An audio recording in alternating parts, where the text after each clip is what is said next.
안녕하세요. 기도학교에 오신 여러분을 진심으로 환영합니다. 제가 오늘 창세기 40장 준비했는데요.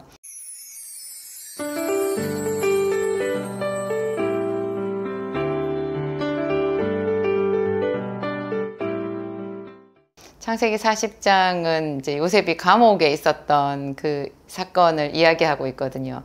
이 이야기 너무나 잘 알려진 유명한 이야기지만 이것을 거듭 읽고 묵상하고 하면서 제 마음속에 딱 떠오른 구절이 있어요. 로마서의 사도 바울이 하는 말인데요. 하나님을 사랑하는 자, 곧 그 뜻대로 부르심을 입은 자에게는 모든 것이 합력하여 선을 이루느니라. 우리가 흔히 들었던 말씀, 예배 열심히 드리는 분들이면 누구든지 귀에 익숙한 말씀이잖아요. 모든 것이 합력하여 선을 이룬다. 그렇지만 우리가 이 말을 적용은 잘 못하고 살고 있지 않나 그 생각이 들어요. 정말로 어려운 일이 생겼을 때, 힘들고 절망스러운 일, 왜 나한테 이런 일이 생겼나 싶을 때 이것이 하나님께서 내 인생을 더 복되게 이끌어 가시는 정말 한치의 오차도 없는 그분의 계획 안에 있다라는 그 고백이잖아요. 모든 것이 합력하여 선을 이룬다라는 말. 저는 글쎄요, 거의 한 20년 가까이 전에 그때 저희 그 교회에서 부흥회가 있었는데요. 그 부흥회 끝 무렵에 저한테 하나님께서 특별 음성으로 들려주신 말씀이 있었어요. 그게 모든 사람이 너를 돕는 자다라는 말이었어요. 좀 너무나 생경한 말씀이었어요. 모든 사람이 나를 돕는다고? 그게 무슨 말이야? 나는 돕는 사람이 없었는데 나는 너무 힘들었다고 그런 생각을 했는데요. 그러니까 그게 하나님의 음성인 거죠. 하나님께서 그냥 그 부흥의 마지막 날 같이 통성으로 기도를 하는데 저한테 툭 던지신 말씀이었어요. 모든 사람이 너를 돕는 자다. 제가 그런 이해되지 않는 말씀은 꼭꼭 마음에 간직해 놓고 이따금씩 꺼내가지고 묵상을 해보거든요. 모든 사람이 나를 돕는 자라고? 정말 그래? 그런가? 요셉의 이야기에 제가 한 말을 적용해 보면 딱 맞는 거예요. 모든 것이 합력하여 선을 이룬다. 모든 사람이 너를 돕는 자다. 심지어 요셉을 시기해 가지고 미디안 상인들한테 팔아버렸던 요셉의 형들 있잖아요. 그 형들조차도 요셉이 국무총리가 되는데 일조한 사람들이 됐어요. 그렇잖아요. 돕는 자가 된 거예요. 악인도 악한 날에 적당하게 지음을 받았다 그랬거든요. 하나님은 의인이 망하는 것을 결단코 그냥 지켜보시지 않는다고 했어요. 의인은 고난이 많으나 여호와께서 그 모든 고난에서 건지신다 이렇게 했고요. 의인에게 고난이 없다 하지 않았어요. 고난은 많으나 그 모든 고난에서 건지신다. 건지시면서 그러면 그냥 남들과 평균이냐? 고난에서 건짐을 받은 사람은 평균이 아니라 훨씬 더 영화롭게 되는 거죠. 그걸 어떻게 잘 견뎠냐에 따라서 하나님께서 주시는 상급이 다른 것 같아요. 요셉은 말씀드린 대로 이제 지금 창세기 40장에서 그 감옥에 12대장 보디발의 집 안에 있는 감옥에 억울하게 갇혔거든요. 이 안에서도 하나님께서 함께 해주셨고, 그래서 요셉은 또 그 감옥에 있는 시위대장, 하여튼 그 감옥을 관리하는 시위대장과 전옥에게 은혜를 받아서 감옥 안에 재반 모든 사무를 담당하는 자가 되었고, 또 거기서 이제 왕의 죄수, 왕에게 범죄해가지고 갇힌 그 죄수들을 돌보는 이제 수종드는 그런 직책을 맡게 되었어요. 똑같은 죄수인데 그 죄수면서도 그 안에서 또 누군가를 섬기고 이거 고달픈 거 아니야? 이런 생각이 드는데, 하나님의 백성들한테는요, 이런 어떤 일이 주어져도 그것을 순전한 마음으로, 충성된 마음으로 받아들이고 불평하지 않고 최선을 다하는 것이 항상 하나님의 은혜를 입는 바른 생활 태도인 것 같아요. 요셉은 항상 그렇게 살았잖아요. 종으로 팔렸는데 거기서 곧바로 종된 자기의 신분을 받아들이고 종으로서 최선을 다해서 하나님께 기도하면서 인정받은 거잖아요. 그러니까 그 12대장 보디발이 종으로 팔려온 소년 중에 한 사람이었지만 요셉이 범상치 않다라는 것을 알아보았고, 그래서 점점 더 요셉을 인정해 주었고, 그래서 요셉이 나중에 가정 총무까지 되게 되었고, 비록 요셉이 자기 아내를 겁탈했다라는 그런 거를 생각했지만 요셉을 죽이지도 않았고, 그죠? 그 정도로 12대장 보디발이 요셉을 아꼈다라는 그런 생각이 들더라고요. 이런 모든 것이 12대장 보디발에게도 요셉이 은혜를 입었고, 자기 형들한테 팔린 것도 결국 보면 하나님께서 그 요셉의 그 커다란 그 계획, 요셉을 위한 계획을 이루어 가시는 과정 중에 하나인 셈이 되잖아요. 그러니까 요셉의 형들도 요셉을 세워주는데 일조한 자, 돕는 자가 된 거고, 심지어는 보디발의 아내의 그 악역도 요셉을 국무총리로 만드는데 선하게 하나님께서 작용하도록 그렇게 뒤를 봐주신 거잖아요.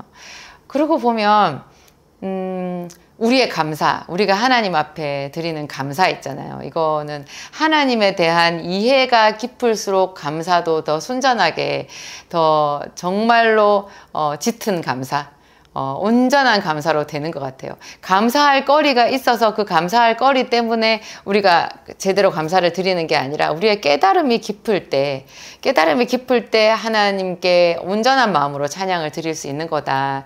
그런 생각이 들어요. 요셉이 거기서 이제 그 왕의 두 죄수의 얼굴을 살폈잖아요. 이 부분도 보면 요셉이 그 안에서 사람들을 섬길 때 외식으로, 겉으로 그냥 남들 보기에만 할 만큼 그렇게 거칠애로 하지 않았다라는 걸 알 수 있어요. 사람을 섬길 때 제일 최상의 섬김이 마음을 살피는 거거든요. 요셉이 훨씬 나이도 어린데 자기가 더 억울한데 이 왕의 죄수들의 얼굴빛을 살핀 거예요. 그래서 어떻게 당신들의 얼굴이 그렇게 어둡냐 질문을 했고, 그 왕의 죄수들이 요셉에게 꿈을 해석하지 못해서 그렇다, 우리가 꿈을 꿨는데 해석을 못한다 그랬을 때 그 꿈의 해석은 하나님께 있지 아니하나이까, 이런 대답을 한 것도요 참 놀라운 거예요. 요셉이 자기 인생이 해석이 안 되는 지점에 있었잖아요. 지금 거듭 점점 더 억울한 상황 속에 있는데 요셉은 그 해석이 하나님 안에 있다라고 굳세게 믿고 긍정 마인드를 가졌던 것 같아요. 그러니까 입에서 툭 나오는 말이 그 해석은 하나님께 있지 아니하나이까. 나중에 바로왕 앞에 가서도 하나님이 바로에게 선한 대답을 하시리이다, 이렇게 말하잖아요. 이게 삶에 자기 속에 가득한 그 생각이 입으로 나온다고 예수님께서 그렇게 말했거든요. 사람이 마음에 가득한 것을 입으로 말한다고. 요셉의 마음속에는 하나님에 대한 신앙 고백, 긍정적인 신앙 고백, 믿음이 꽉 차 있었던 거예요. 그러니까 성령 충만한 자였고 하나님께서 함께 해주심이 분명했고 하나님께서 점점 더 요셉을 사랑하실 수밖에 없었다라는 거죠. 그래서 이제 그 술 맡은 관원장의 꿈을 듣자마자 요셉은 바로 해석하잖아요. 당신은 3일 뒤에 복직이 될 거다. 3일 뒤에 당신이 복직이 될 때 나를 생각해달라. 물론 이 말대로 되진 않았었어요. 술 맡은 관원장은 복직이 되었는데 요셉이 해석해준 그대로 응해서 복직이 되었지만 요셉을 잊어버렸거든요. 근데 그것조차도 하나님의 계획이 있었던 거예요.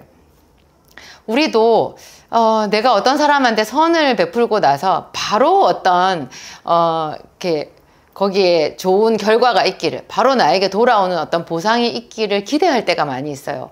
그게 되지 않았을 때 사람이 말이야 은혜도 모르고 뭐 그래 막 이런 생각을 할 수 있잖아요. 그런데 정말 믿음의 사람들은 그런 면에 있어서도 묵묵해야 된다는 거죠. 묵묵히. 무려 2년이 더 지난 다음에 그 술 맡은 관원장이 가장 더 결정적인 시기에 모든 것이 무르익었을 때 하나님의 때에 요셉을 생각해내잖아요. 그러니까 이건 하나님의 시나리오 안에 있는 것이고 그 술 맡은 관원장의 뜻이 아니었던 거죠. 그 사람이 나쁜 사람이어서 요셉을 잊어버렸던 게 아니었던 거죠. 우리가 이것조차도 우리의 삶에 적용해 보면 내가 원망할 만한 사람은 아무도 없지 않나? 그 생각이 들어요. 이렇게까지 억울한 일도 하나님께서 나에게 어떻게 나중에 갚아주실까를 기대하는 마음이 생기게 되겠죠. 맞아요. 그래서 모든 사람이 나를 돕는 자다. 이 부분에 있어서 더 깊은 하나님에 대한 묵상이 그냥 절로 되는 것 같아요. 또 떡 맡은 관원장은 그 꿈이 흉몽이었잖아요. 근데 그 흉몽을 좀 약간 좀 잔인하다 싶을 정도로 그냥 있는 그대로 요셉이 그 떡 맡은 관원장에게 얘기해 주잖아요. 당신은 3일 뒤에 나무에 매달리게 될 것이고 새들이 당신의 고기를 뜯어 먹으리다. 그리고 좀 끔찍한 얘기를 하는데 제가 이번에 성경을 자세히 읽으면서 제 생각이에요. 하나님께서 하나님을 알지도 못하는 이 떡 맡은 관원장에게도 은혜를 베푸셨다는 생각이 들더라고요. 모든 사람은 결국 죽잖아요. 근데 이게 떡 맡은 관원장은 비록 갑자기 3일 뒤에 죽게 되기는 했지만 그 3일 뒤에 죽는다라는 것을 요셉을 통해서 가르쳐 주신 거예요. 그래서 그 3일 동안 정말 자기의 인생을 돌아보고 마지막을 대비할 수 있도록, 그죠? 하나님께 기도를 하든지 감사를 하든지 회개를 하든지 뭐라도 해볼 수 있게끔 3일간의 기회를 주셨다라는 그런 식으로도 제가 해석이 되더라고요. 하여튼 요셉은 그로부터 2년이나 더 지난 뒤에 이제 정말로 모든 것이 무르익어서 바로 왕이 하나님이 주시는 꿈을 꾸고 뭐 그런 일련의 과정을 거칠 때까지 깊이 몇 년인지 알 수 없게 이 술 맡은 관원장, 떡 맡은 관원장의 꿈을 해석해 준 때로부터 2년 뒤였으니까요. 총 감옥에 있었던 기간은 우리가 명확하게 알 수가 없어요. 그 긴 시간 동안 요셉은 감옥 안에서 묵묵히 그 시간을 견디어내면서 하나님께서 자기의 인생의 해석을 분명하게 해주실 것을, 완성시켜 주실 것을 믿고 바라고 기다렸다는 것이죠. 저도 제가 작년에 암 선고를 받지 않았더라면 내가 그 고통에 수술을 하고 한쪽 가슴을 잃고, 그리고 비록 한 번밖에 받지 않았지만 지금도 아직까지 남아있는 이 후유증, 이 항암의 후유증의 그 고통의 시간이 나에게 없었더라면, 그런 시간이 없었더라면 지금 내가 누리는 이 깊은 깨달음과 지금 제 주변, 제 개인적인 일이니까 일일이 말씀은 못 드려도 제 삶에 있는 이 놀라운 축복의 이게 그 축복이 릴레이식으로 지금 저한테 막 오고 있거든요. 이런 일들이 나한테 올 수 있었을까? 나에게 이만큼 기도의 문이 열릴 수 있었을까? 그러면 내가 작년에 그 암 선고를 받고 수술하고 항암을 한 것도 그 죽음의 골짜기 아직도 몰라요. 제가 다 나았는지 안 나았는지 알 수 없으니까 명확하지 않은 상황이지만 인생에 명확한 게 어디 있겠어요. 어디 있겠어요. 그냥 우리는 하나님을 믿으면서 사는 것 아니겠어요. 내 생명은 하나님께 속해 있으니까 이런 그 큰 어두움을 경험했기 때문에 내가 보상으로 받는 그 이후에 따라오는 이런 모든 일들에 대해서 제가 하나님께 정말 더 감사하는 마음이 드는 거죠. 그래서 담대하게 여러분들한테 말할 수 있어요.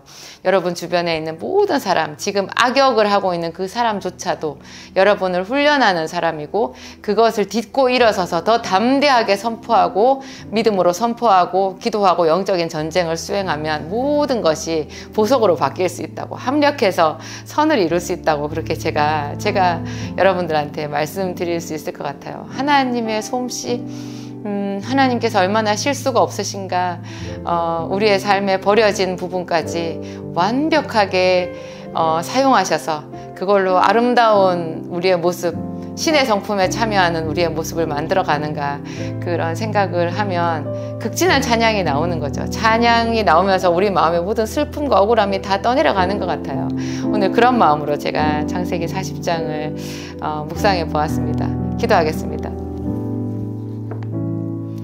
하나님 아버지, 참으로 감사합니다. 요셉이 겪었던 아픔이 얼마나 깊은지, 그가 겪었던 절망의 시간이 얼마나 컸는지 미처 알지 못했습니다. 하나님, 내 아픔이 훨씬 더 컸고, 그래서 하나님은 어디 계신지, 내가 지금 제대로 가고 있는지 분간하지 못하고 살았을 때가 참으로 많았습니다. 하나님, 우리의 눈물을 당신의 병에 담으신 줄을 아나이다. 오늘 요셉 공부를 하면서 지금도 내 인생에 쉼없이 일하시는 하나님을 발견합니다. 하나님 감사합니다. 예수 그리스도의 고난에 동참하게 하신 하나님께 감사합니다. 누구든지 나를 따라오려거든 자기를 부인하고 자기 십자가를 지고 나를 쫓을 것이니라. 우리에게 닥친 이 모든 일이 하나님께서 우리에게 주신 십자가임을 고백합니다. 그래서 즐거이 십자가를 감당하며 하나님께 영광 돌리기로 하나님 마음을 먹습니다.